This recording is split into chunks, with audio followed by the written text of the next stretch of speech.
A bomb threat interrupts the Shafia trial in Kingston.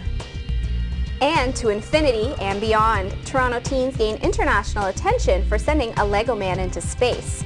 Humber News starts now.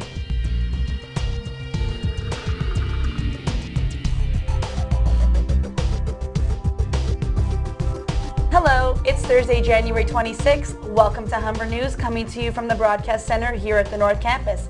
I'm Stephanie Lippa. Thanks for joining us. And I'm Alicia Parchment. Ahead on our show, we have all your news, sports, and entertainment highlights, as well as your 5-day weather forecast. But first, Stephanie has our top story. Some staff are being let back into the Kingston courthouse where the Shafia murder trial was set to resume this morning. Police sources say a bomb threat was called into the court office claiming there were 2 bombs set to go off at 10:10 and 10:20 this morning. Mohammed Shafia, Tubu Yaha, and their son Hamid have each pleaded not guilty to 4 counts of first-degree murder in the death of Shafia's first wife and 3 daughters. The evacuation happened just minutes before the trial was about to start. There's no word yet on what time the trial will resume. Investigators say they are looking for a peeping Tom after an incident at York University. They say a woman entered a washroom at York's Stacy Library before 9 p.m. last night. The woman says she saw what looked like large men's shoes under a stall and quickly left the washroom. She activated the security alarm, but the man fled the scene before security arrived. This is the 3rd peeping Tom incident at York over the last 2 weeks. The suspect is described as brown, between the ages of 21 to 23, approximately 6 feet tall and 185 pounds, with a chin-strap beard and jaw. The Ontario government says 5 out of 6 families with children in post-secondary schools can benefit from the new 30% tuition rebate. However, under 30% of eligible students have not applied. Humber News reporter Justin Irwin has more. Around 90,000 Ontario post-secondary students who are eligible have not applied for the 30% tuition rebate.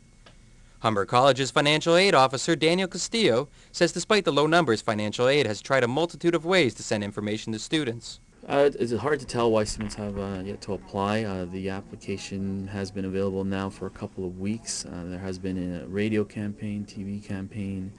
Humber College has an email campaign that went out as well to students. Humber students have either automatically applied for the rebate through OSAP or had no idea that they may be eligible. What? Yeah, No way. So have you looked into it? No, I have not. 30% off your tuition. But I will look into it now. Well, I do get OSAP funding for my post-secondary education, and I was advised that you do get it automatically if you're ready to apply for OSAP. Students can apply if they're a full-time student at Ontario College or University, if they're in a first entry program, if they graduated from high school less than 4 years ago, if their parents' gross income is $160,000 or less, and they are a Canadian citizen and Ontario resident. Students have until March 31st to apply for the rebate of $365 for diploma and certificate programs and $800 for degree programs. Justin Irwin, Humber News. Thanks, Justin. Ontario taxpayers may soon be feeling the crunch when it comes to health care. The Ontario government is looking to rid itself of a $1 billion deficit. This means taxpayers may soon have to pay for health services they currently receive for free. On the chopping block are some cesarean sections. The government is looking to limit C-sections only to those that are medically required. The Ministry of Health says cutting the number of C-sections could save up to $50 million a year. A time capsule from 1931 has been opened at the newly renovated Maple Leaf Gardens.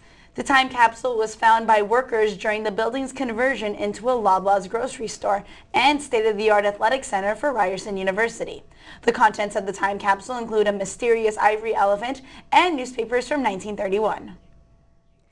2 Toronto teens have made international headlines by sending a Lego man into space. Matthew Ho and Asad Mohammed launched their passenger 24 kilometers above sea level, or 3 times the typical cruising altitude of a commercial aircraft. The flight lasted 97 minutes before the balloon popped and fell back down to Earth. The Lego man was attached to several cameras which were able to capture his adventure. When we come back, we'll have more from news from around the country and the world. Lawrence Dushensky will have the sports news, and we'll have your weather forecast with Kate Foster. It's a pretty wet day today with a mix of rain and snow making for a tough commute. We can expect freezing rain this afternoon as the temperature teeters around the freezing mark. I'll bring you your full 5-day forecast after the break.